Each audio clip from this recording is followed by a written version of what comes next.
এটা হচ্ছে আগ্রার তাজমহল, ভারতের যমুনা নদীর তীরে আগ্রা শহরের এই সেই ঐতিহাসিক তাজমহল। এই এশাপ্রিতুল পার্কের প্রধান আকর্ষণ তাজমহলের প্রতিকৃতি, যেটা দেখার জন্যই অনেক মানুষ আসে।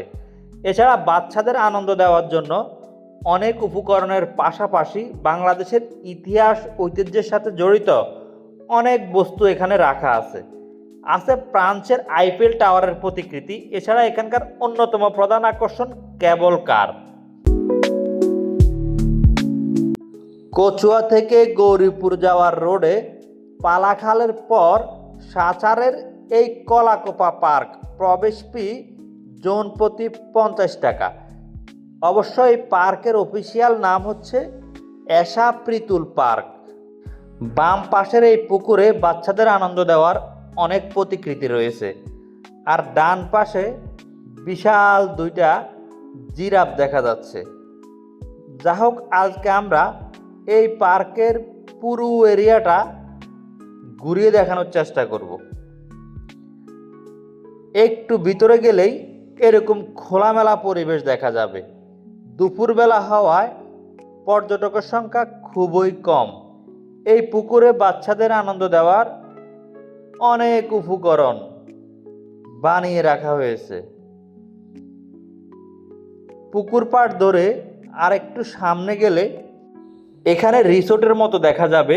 একটা দাবার ঘর বানানো আছে বিশাল, ছবি তুলতে ভালোই লাগবে। এছাড়া এখানকার প্রধান আকর্ষণ প্রেম প্রীতির বন্ধন। বাংলাদেশের প্রাচীন ঐতিহ্য বিয়ের পালকি। আমরাও ছোটবেলায় পালকিতে করে বিয়ে হতে দেখেছিলাম। যা হোক, এখানকার প্রধান আকর্ষণটা একটু ঘুরিয়ে দেখাই। প্রেম প্রীতির বন্ধন। এই পাশটায় লেখা আছে আমি তোমায় ভালোবাসি, আর এই পাশটায় কোনো কিছু লেখা নাই। এটা হচ্ছে আগ্রার তাজমহলের একটা প্রতিকৃতি। এটা হচ্ছে আগ্রার তাজমহল, ভারতের যমুনা নদীর তীরে আগ্রা শহরের এই সেই ঐতিহাসিক তাজমহল।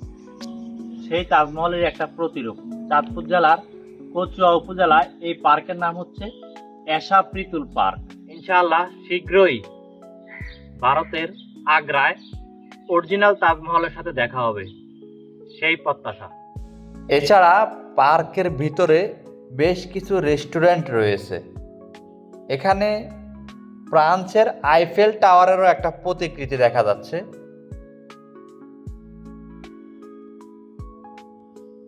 এছাড়াও রয়েছে একটা কমিউনিটি সেন্টার। চাইলে এখানে বিয়ের অনুষ্ঠানের আয়োজন করতে পারবেন। বাচ্চাদের আনন্দ দেওয়ার বিশাল বিশাল দুইটা জিরাফ দেখা যাচ্ছে। এছাড়াও অন্যান্য অনেক প্রাণীর প্রতিকৃতি রয়েছে। আর এই পার্কের অন্যতম প্রধান আকর্ষণ হচ্ছে কেবল কার। একটা পুকুরের উপর দিয়ে এই কেবল কারটা বয়ে গেছে। তবে এই পার্কটা মূলত বাচ্চাদের জন্যই। বাচ্চারাই এখানে আসলে অনেক বেশি উপভোগ করতে পারবে।